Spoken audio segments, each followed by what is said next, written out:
তাফসীর মাহফিল CHP।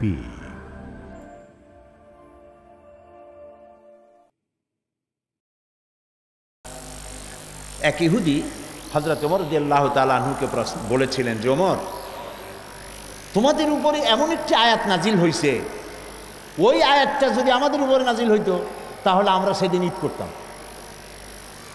বুখারী মুসলিমের হাদিস। কথা শুনতেছেন আপনারা? এমন একটা আয়াত তোমাদের উপরে নাজিল হয়েছে, সেই আয়াতটা যদি আমরা ইহুদিদের উপরে নাজিল হইতো আমরা তাহলে কি করতাম?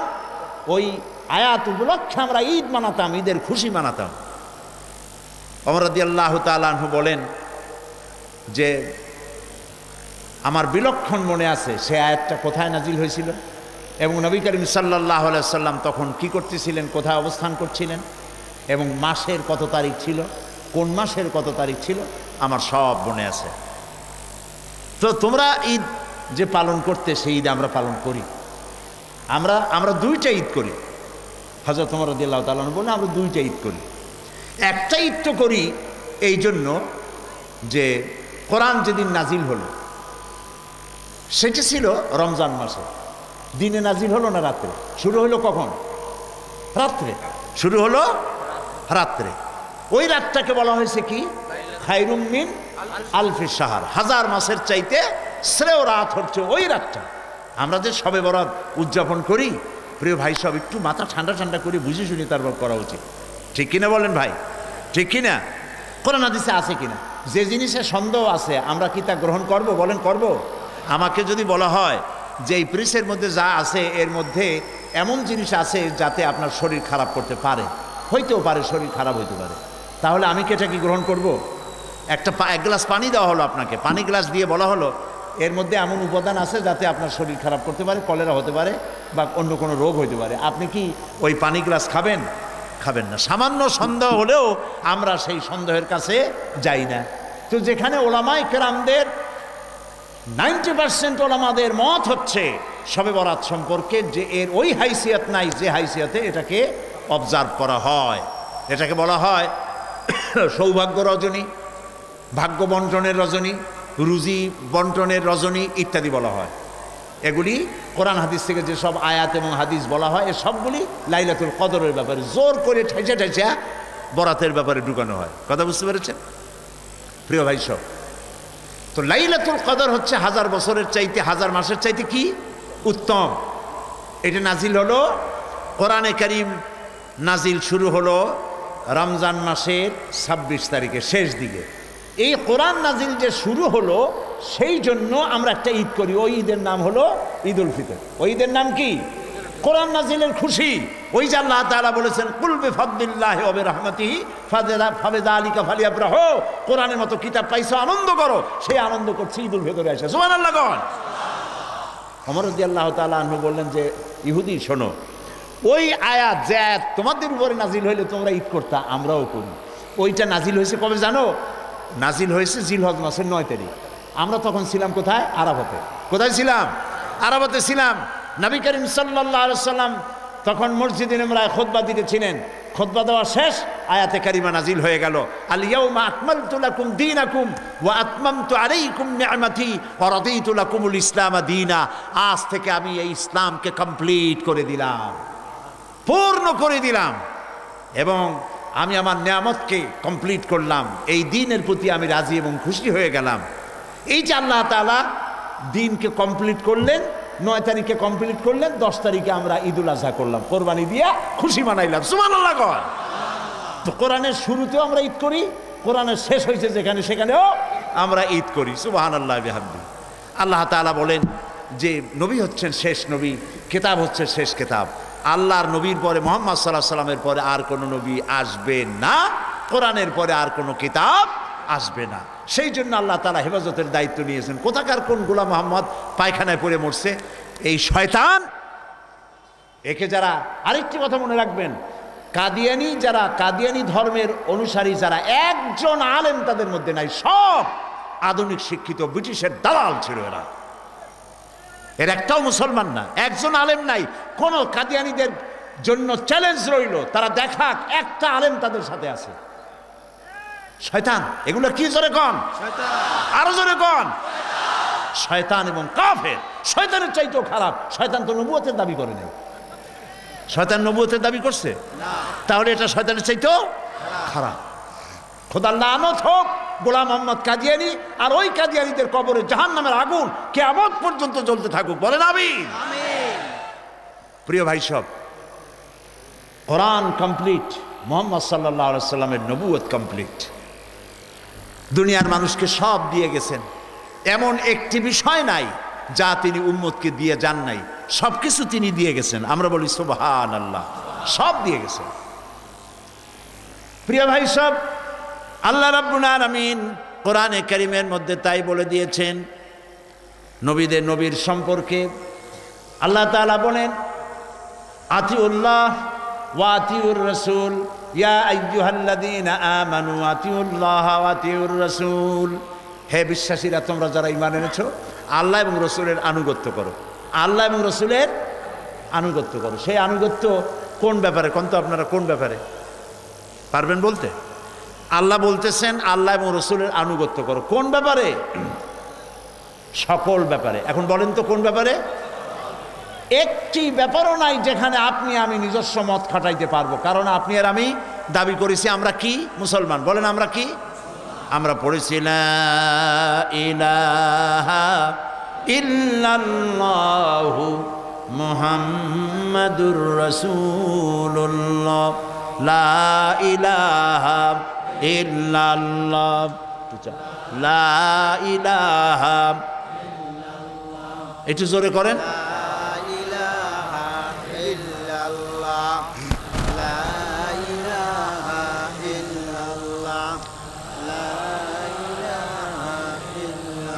লা ইলাহা ইল্লাল্লাহু মুহাম্মাদুর রাসূলুল্লাহ। আমরা বলি আলহামদুলিল্লাহ। আমরা জরুরি কথা বলতেছি, আলহামদুলিল্লাহ বলেন। যেগুলি আমাদের জীবনের সাথে সম্পর্কিত আলহামদুলিল্লাহ বলি। প্রিয় ভাই সব, আল্লাহ তাআলা বলছেন যে ঈমান আনো এবং ঈমানদারেরা আল্লাহ এবং রাসূলের আনুগত্য করো সব ক্ষেত্রে। এর অর্থ হলো আমরা আমাদের জীবনকে দুই ভাগ করতে, কথা শুনতেছেন, জীবনটাকে দুই ভাগ করতে পারবো না। বলেন দুই ভাগ করতে পারবো না। জীবন কয় ভাগ হবে? একমুখী হতে হবে। কয়মুখী? ইব্রাহিম আলাইহিস সালাম যেমন বলেছিলেন, ইন্নী ওয়াজ্জাহাতু ওয়াজহিয়া লিল্লাযী ফাতারাস সামাওয়াতি ওয়াল আরদা হানিফা। এই আয়াতটা জানা নাই আপনাদের? পড়েন আমার সাথে। ইন্নী ওয়াজ্জাহাতু ওয়াজহিয়া লিল্লাযী ফাতারাস সামাওয়াতি ওয়াল আরদা হানিফা ওয়া মা আনা মিনাল মুশরিকিন। নিশ্চয়ই আমার মুখমণ্ডল, আমার চেহারা আমি সেই দিকে ফিরায় দিলাম, তার দিকেই আমি নিবিষ্ট হলাম যিনি আকাশ সৃষ্টি করেছেন জমিন সৃষ্টি, এ সব কিছুর যিনি স্রষ্টা, আমি তার দিকে আমার মাথা আমার চেহারা ঘুরিয়ে দিলাম। অর্থাৎ একমুখী হলাম, হানিফা, একমুখী হয়ে গেলাম। তা আমাদেরকে একমুখী হতে হবে। কিন্তু আমাদের দেশের জনগণ বা পৃথিবীর অন্যান্য দেশের মুসলমানেরাও ভুল ক্রমে দ্বিমুখী হয়ে যাচ্ছে। কিভাবে? একদিকে তারা কোরআন এবং হাদিস মানে, আর একদিকে তারা ধর্মনিরপেক্ষ মতবাদের অনুসারী হয়। আছে কিনা বলেন? বলেন আছে কিনা? অবশ্য আমাদের দেশে ধর্মনিরপেক্ষ মতবাদের অনুসারীরা নাই, আছে। এখন আমাদের বুঝতে হবে ধর্মনিরপেক্ষ মতবাদ একদিকে কাদিয়ানীদেরকে অস্বীকার করতে হবে, বলতে হবে যে মুহাম্মদ সাল্লাল্লাহু আলাইহি সাল্লাম শেষ নবী, তারপরে আর কোনো নবী আসবেন না, এই কোরআনের পরে আর কোনো কিতাব আসবে না। অন্যদিকে আমরা যারা মুসলমান, ইসলাম ছাড়া দ্বিতীয় মানুষের তৈরি করা কোনো মতবাদের দিকে আকৃষ্ট হতে পারি না, পারবো না। ধর্মনিরপেক্ষ মতবাদ যারা করেন, ওই আন্দোলন যারা করেন, ওই রাজনীতির অনুসরণ যারা করেন, আমি তাদের ব্যাপারে কোরআন থেকে কিছু কথা বলতে চাই। এগুলি আমাদের ঈমানের দাবি, ঈমানের প্রশ্ন। এখানে যদি কম্প্রোমাইজ করা হয় ঈমান নষ্ট হবে এবং কিয়ামতে জান্নাতে যাওয়ার কোনো গ্যারান্টি নাই। বলেন নাউযুবিল্লাহ। ধর্মনিরপেক্ষ মতবাদ, আল্লাহ রাব্বুল আলামিন যা করেছেন এই পৃথিবীতে শয়তান আসছে আল্লাহর উল্টা করার জন্য। শয়তান কি জন্য আসছে বলেন? আল্লাহর উল্টা করার জন্য আসছে। আল্লাহ তাআলা করেছেন খেলাফত, তিনি দুনিয়ায় মানুষ বানাইছেন কেন? ইন্নী জাইলুন ফিল আরদে খলিফা, আমি খলিফা বানাবো। আল্লাহ তাআলা তার ইচ্ছা ব্যক্ত করলেন, আমি খলিফা বানাবো। কেউ কেউ বলেন যে আল্লাহ তাআলা এই কথা বলে ফেরেশতাদের কাছে পরামর্শ চাইছিলেন। নাউযুবিল্লাহ। আসতে করলেন কেন? বোঝেন নাই সেই জন্য বলেন নাউযুবিল্লাহ। আল্লাহ তাআলা কারো কাছে পরামর্শ করতে কোনো জরুরত নাই। পরামর্শ তিনি করবেন যার বুদ্ধির কমতি আছে। আমার বুঝের কম আছে, সেই জন্য আমাকে পরামর্শ করতে হয়। আপনার বুঝের কম আছে, তাই পরামর্শ করতে হয়। প্রেসিডেন্ট, প্রধানমন্ত্রী, গোষ্ঠী সুদ্ধা সকলের বুদ্ধি কম, সেই জন্য অনেকগুলি মন্ত্রী বানায় একসাথে পরামর্শ করা লাগে। ঠিক কিনা বলেন? আল্লাহর কি এরকমের কোনো অসুবিধা হয়েছে? এই জন্য আল্লাহ তাআলা কারোর সঙ্গে পরামর্শ করেন না। আলহামদুলিল্লাহ কন, সুবহানাল্লাহ কন, আল্লাহু আকবার বলেন। তিনি পরামর্শের মুহতাজ নন। আবার কেউ কেউ কয় যে আল্লাহ তাআলা পরামর্শ চাইলেন ফেরেশতাদের কাছে, ফেরেশতারা আপত্তি করলেন। নাউযুবিল্লাহ। ফেরেশতাদের এই মাজাল নাই, ফেরেশতাদের এই ক্ষমতা নাই যে আল্লাহ তাআলার সামনে কোনো কথায় তারা আপত্তি পেশ করে। তাহলে বিষয়টা কি ছিল? বিষয়টা হলো আদম আলাইহিস সালাম, তিনি আল্লাহ রাব্বুল আলামিন তিনি তার ইচ্ছা ব্যক্ত করেছেন ফেরেশতাদের সামনে। আর ফেরেশতারা তাদের পূর্ব অভিজ্ঞতা দিয়ে, তাদের জ্ঞানলব্ধ অভিজ্ঞতা দিয়ে তাদের মত প্রকাশ করেছে। আল্লাহও পরামর্শ চান নাই, আর তারাও প্রতিবাদ করেন নাই। প্রতিবাদ করতে তারা পারেনি না। আল্লাহ তাআলা বলেন আমি জমিনে খলিফা পাঠাবো। ফেরেশতারা বলল যে এগুলা বানায়া তাহলে ওরা তো করবে, মারামারি করবে, কাটাকাটি করবে, রক্ত প্রবাহিত করবে। নাহনু নুসাব্বিহু বিহামদিকা ওয়া নুকাদ্দিসু লাক, আমরাই তো তামহিদ করি, আমরাই তো তাসবিহ করি, আমরা জিকির আজকার তসবিহ সবই তো আমরাই করি। কাজে আর একটা দল বানাইবা, ওরা গিয়ে মারামারি কাটাকাটি করবে, এটা আমাদের অভিজ্ঞতা বলে। আল্লাহ তাআলা বললেন ইন্নী আলামু মা লা তা'লামুন, আমি যা জানি তোমরা তা জানো না। তসবিহ আর জিকির করার জন্য মানুষ পাঠাবো না, ওদের কাজ আর একটা, ওরা খেলাফত প্রতিষ্ঠা করবে। সুবহানাল্লাহ। এই জন্য মানুষ পাঠাবো। তো আল্লাহ রাব্বুল আলামিন তিনি করতে চান, তার ইচ্ছা হচ্ছে পৃথিবীতে তিনি খেলাফত প্রতিষ্ঠা করবেন। শয়তান দেখলো এখানে আমার তো কিছু একটা করা দরকার। শয়তান তো আসছে উল্টা করতে, শয়তান এসে করলো রাজতন্ত্র। খেলাফতের উল্টা কি বলেন? রাজতন্ত্র। আল্লাহ গোটা পৃথিবীর মানুষের অর্থনৈতিক দৈন্যতা দূর করে অর্থনৈতিকভাবে মানুষদেরকে সমৃদ্ধ করার জন্য, রিচ করার জন্য আল্লাহ তাআলা দিলেন যাকাত ভিত্তিক অর্থনীতি। শয়তান কইল এটাও তো ফাঁকা মাঠে গোল দিতে দেওয়া যাবে না, এখানেও তো কিছু করা লাগবে। শয়তান করলো সুদভিত্তিক অর্থনীতি। কথা বুঝতে পেরেছেন? আল্লাহ তাআলা মানুষের জীবন পরিচালনা করার জন্য নিজের পক্ষ থেকে দিলেন দিন। কি দিলেন বলেন? দিন। শয়তান কইল এখানেও তো কিছু করা দরকার, আল্লাহ দিলেন দিন, জীবন ব্যবস্থা। সেই জীবন ব্যবস্থার নাম ইসলাম। বলেন কি নাম? আর শয়তান সে উল্টা বানাইল সেকুলারিজম, ধর্মনিরপেক্ষ মতবাদ। তাহলে আমরা দেখলাম আল্লাহ যা যা করেছেন শয়তান তার একটা একটা উল্টা করেছে। এখন যদি আপনি খুঁজতে যান যে ধর্মনিরপেক্ষ মতবাদ কে তৈরি করেছে, তাহলে তার জবাব হচ্ছে ধর্মনিরপেক্ষ মতবাদের স্রষ্টা শয়তান। ধর্মনিরপেক্ষ মতবাদের স্রষ্টা কে? সবাই বলে।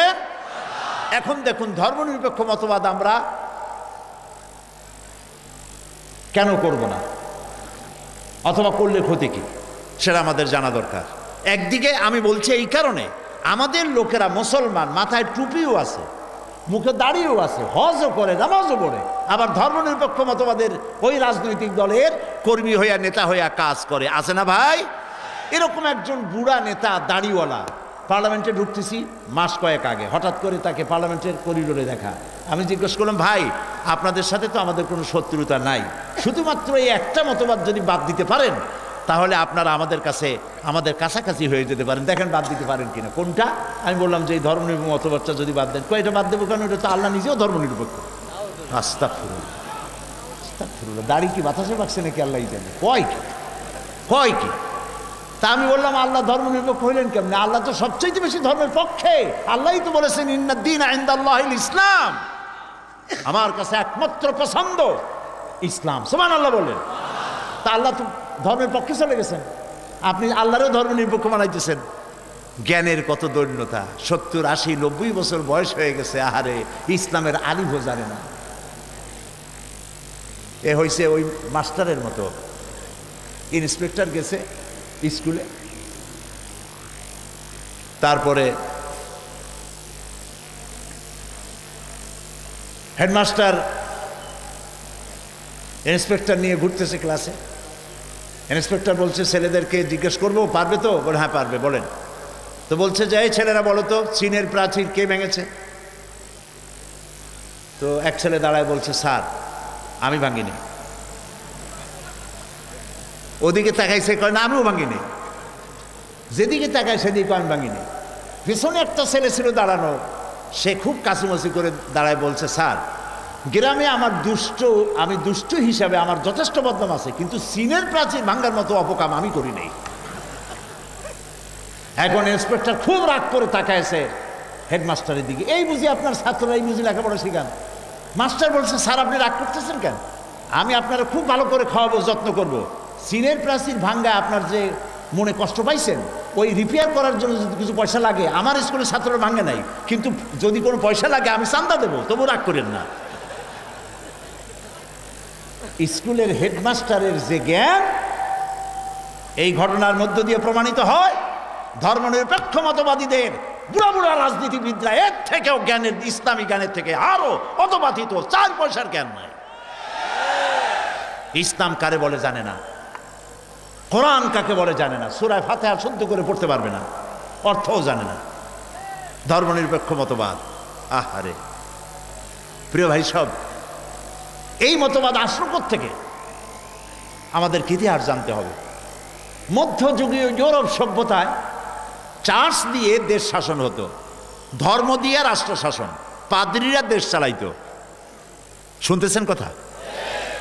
কোন যুগে কোন তো? মধ্যযুগীয় ইউরোপ সভ্যতায় তখন চার্চ দিয়ে পাদ্রীরা, তারা ধর্ম দিয়ে রাষ্ট্র পরিচালনা করত। তখন তারা নারীদেরকে বলতো, মেয়ে লোকদেরকে বলতো শয়তানের ব্রোকার, শয়তানের দালাল।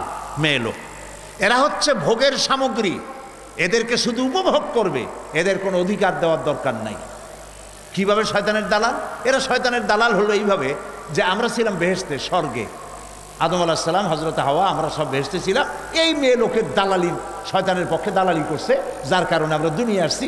কাজী এগুলার যত পারো এর থেকে দূরে থাকো, শুধু ভোগের সামগ্রী হিসেবে রাখো, বাকি এদের সাথে সম্পর্ক রাখো না, টাকা পয়সা, ঘর বাড়ি, কেনা বেচা, ভোট ইত্যাদি কোনো অধিকার নারীদের দিও না। এভাবে নারীদের উপর অত্যাচার করলো। দ্বিতীয়, তারা শিক্ষিত মানুষের উপর অত্যাচার শুরু করলো। মানুষ যত শিক্ষা জ্ঞান প্রাপ্ত হতে থাকবে, চোখ তত খুলতে থাকবে, এই জন্য লেখাপড়া শিখতে দেওয়া যাবে না, বিজ্ঞানীদের উপর অত্যাচার শুরু করলো। এমনকি গ্যালিলিওর মতো একজন নাম করা বিজ্ঞানীকে একটি সত্য উচ্চারণের কারণে বিষ পানে তাকে হত্যা করা হলো। এগুলো কি বানায় বলতেছি না? ইতিহাস, ইতিহাস। এরপরে একটা লড়াই হলো, সেই লড়াইয়ে জনগণ চাইলো এই ধর্মের অধীনে আমরা থাকতে চাই না, ধর্মমুক্ত রাজনীতি চাই, ধর্ম বিবর্জিত রাজনীতি চাই, চার্চ মুক্ত রাজনীতি চাই। শুরু হয়ে গেল যুদ্ধ। এই সংগ্রামে জিতলো ওই আধুনিক শিক্ষিতরা, ধর্ম পরাজিত হলো, ওরা জিতলো। যে ইস্যু নিয়ে লড়াই হলো সেই ইস্যুর নাম ছিল সেকুলারিজম, ধর্মনিরপেক্ষ মতবাদ। ধর্ম আর রাজনীতি আলাদা করে দিতে হবে।